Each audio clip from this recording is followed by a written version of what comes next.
Welcome to the special meeting of the Buffalo Fiscal Stability Authority, and thank you all for being here. The special meeting was called for the sole purpose of reviewing a proposed labor agreement between the Buffalo City School District and the Substitutes United of Buffalo, representing the substitute teachers of the district. There will be an opportunity at the end of the meeting for individuals to address the board on matters discussed today. Before we begin, I request Secretary Arthur to call the roll. Chairman Olson, Deputy Chairman Jurzak is excused, Director Flores, Present. Mayor Brown, Present. County Executive Polenkars. Present. Mr. Chairman, you have the call.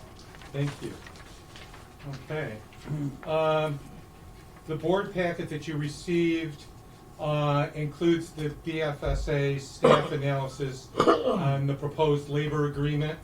Additionally, the submission from the district superintendent requests BFSA review of this contract has also been provided. This submission includes the terms of the agreement, the prior labor agreement, and a cost analysis. Jeanette, could you discuss the issue with us, please? Sure. I think I'm going to kick it off to Nathan to go through the first comments on it, and I'll wrap it up.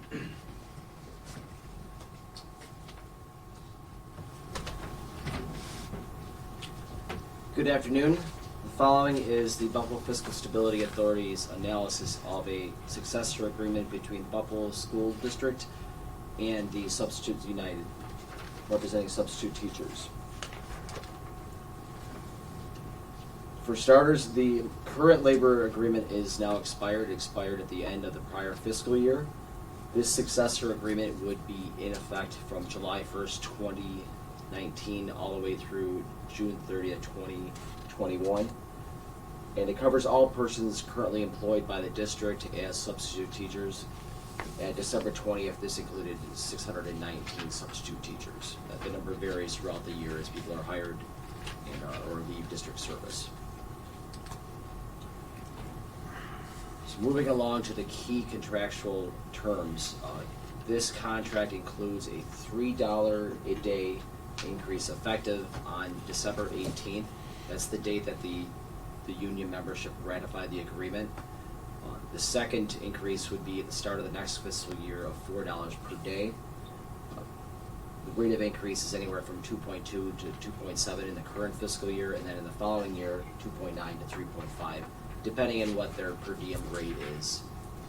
And then below that is just the table showing what the per diem rates are based on years of experience and educational level.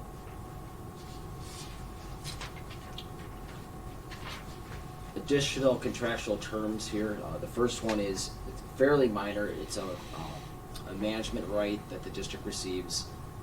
The current contract has an incentive bonus. Individuals that work 65 days or greater within one semester receive $850 as a bonus. The management right achieved there was that rather than give those individuals the payout, the pay period after they reach the 65 days, everyone gets it at the end of the semester. So the district's able to, it's easier for them to make the payout rather than doing it along the way. They do it at the end of each semester. The second term here is incentive premium. This is a new term within this contract. And what this incentive premium is, there is an additional $5 per day given to each teacher who works in a quote-unquote low-fill school. Low-fill schools are schools that's determined by the district management as having a higher need to fill those spots within the school. And so this is a new incentive that was created to help get more substitutes within those school buildings. Low-fill schools are determined biannually or as needed by district management. So it's the $5 additional on top of whatever the current per diem rate is. Can you name some of the field schools? I can if I cheat.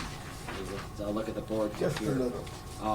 There's 15. There's the Math, Science, and Technology Prep, South Park High School, Math, Science, and Technology Prep, Lovejoy. It's on page 2. and so on, West Hurdle Avenue, and a few more others like that. Yes. Okay. Does that mean because they need more teachers in that school? What, I don't understand what a low fill is. Sure. I can defer to district management that they'll be making that determination, but our understanding is that there was a higher, it was more difficult to get teachers within that school, substitute teachers, and that's part of the reason why the incentive was created. But I would certainly defer to district management for more context on that. Yeah, the way we selected the 9 schools was we looked at, our average absenteeism at a particular school and our fill rate, meaning our ability to actually cover those absences with substitute teachers. And the schools that were selected had the lowest percentage of fill rate amongst our 60 or so schools. Now across the district, because we received some questions in advance, so I'll cover those as well. For you all, we have what we would consider to be a high teacher absenteeism rate.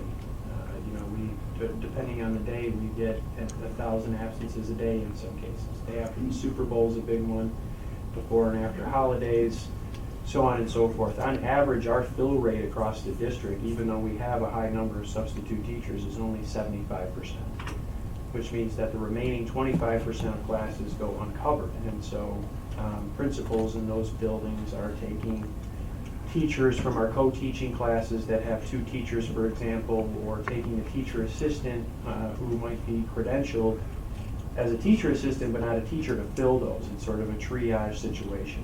Now, these 9 schools had the lowest amongst those, so they were looking at a 50 to 60% fill rate. And so what we were attempting to do here is incentivize folks to go in and work at these particular schools. A lot of them seem to be math and science. Is it because we don't have that many certified math and science teachers that would be eligible to fill them? Are you putting anybody into any class? But Math and science, I don't think math and science teachers, admittedly, that's a huge, area of need. Finding regular teachers to fill those has been a problem for the district. So certainly finding substitute teachers that are certified to fill those is also an issue. I think there are other circumstances beyond that that also lead to substitute teachers are free agents, so they select where they want to go and work. And in some of those cases, that's driven by the perception of that particular school. I think that has more than anything to do with it. how are these rates compared to suburban rates in other places? Is part of the problem because you're being outbid, so you need to raise these rates? Well, we need to stay competitive. That's certainly who we're competing with.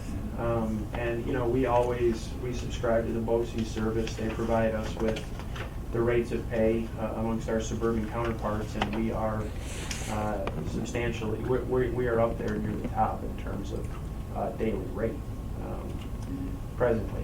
And that's what it takes to get people to select Buffalo. Okay. The final key contractual change, this is a modification of employees' due process rights. Every instance where it was referred to as 15 days is now changed to 25 days. So it's minor, but it's a change within the contract. We can discuss or do.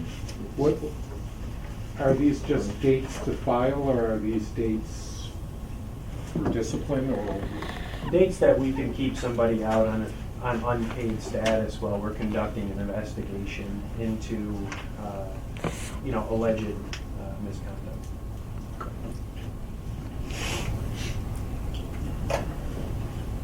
So moving along, we have some of the primary unchanged, the main things that are unchanged about the contract. The first is health insurance. Employees are not eligible until a 30-day mark, and when they do receive health insurance, if they choose to receive health insurance, they have to pay 100% of the premiums cost. There's not, currently there's no substitute teachers that take that benefit. Workday is 4 hours and 30 minutes, that's unchanged. Minimum work days are 20 days per year to maintain their status as a substitute teacher. And then finally, we list retiree health insurance. The substitute teachers are not eligible for district health insurance at retirement. I think the 4 hours is wrong, just for the record. It is, it's 7 hours and 15 minutes. They work the full day of the teacher. Yeah, there's some provision that if a substitute teacher were to work less than the 4 hours and 30 minutes, their pay for that day would be prorated. I think that's what Nathan was Oh, referring to with that. Yeah, there is that.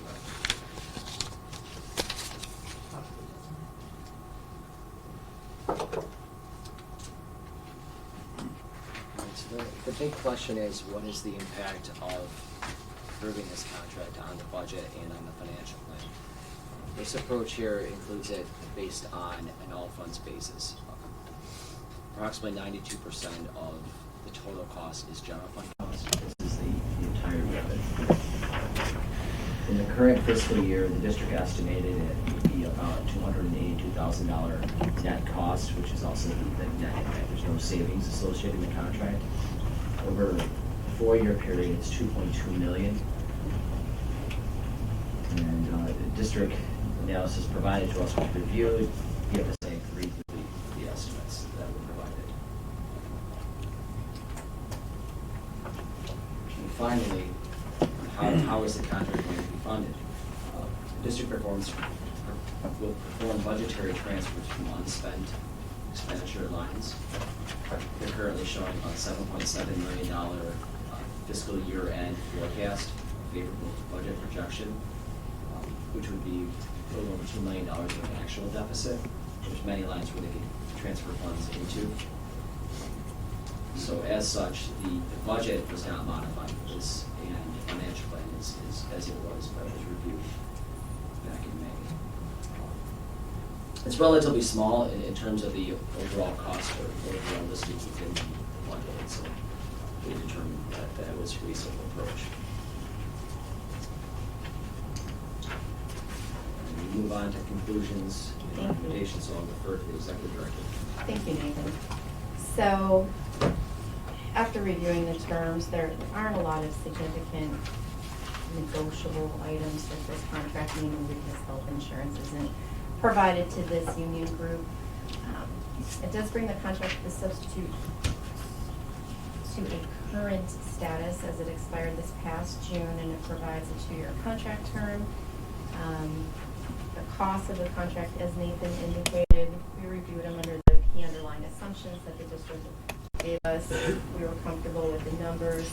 It's very insignificant when you take a look at the financial plan overall, 0.05% over the 4 years of the general fund financial plans. So we were comfortable with the district's approach that we'll just build it into the financial plan on a go-forward basis. Very few comments that we're able to make on this, but we do recommend that because there's a new incentive being provided, that the district track the fill rates at the schools that are identified, so that a kind of a look back can be performed as to the effectiveness of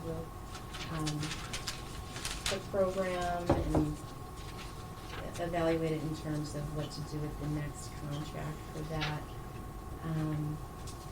And then a final comment that just certain provisions of the successor agreement, I think there's just one provision for the $5 per day incentive. It's going to be effective at Board of Ed ratification date. So we're just recommending, just to kind of squeeze our review in there appropriately, that submissions be made as soon as practical. So as not to delay the implementation of those kind of provisions.